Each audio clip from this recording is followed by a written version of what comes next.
Ano sabi ng prosecution? We will establish a pattern of violence. Anong panininsinta niya?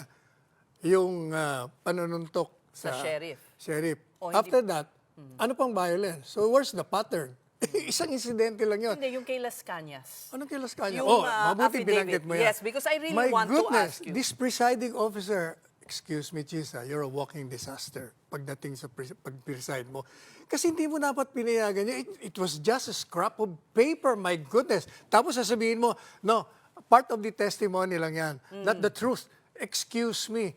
Yung mga nakikinig dyan, kahit yung mga senador, hindi nila titingnan yung the truth or the falsity. Ang narinig nila, sinabi, Yes. nasa isang affidavit, Yes. paniniwalaan nila yon. Dapat Yes. talaga in-exclude mo yon. But the impeachment court is not like an ordinary court kasi. That's diba? not an excuse to allow irregularities in the proceeding.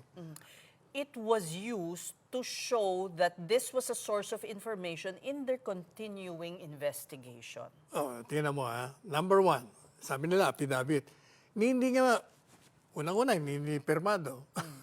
Pangalawa, hindi notaryado. Now, my question is, how do you know that that paper is the exact reproduction of the affidavit?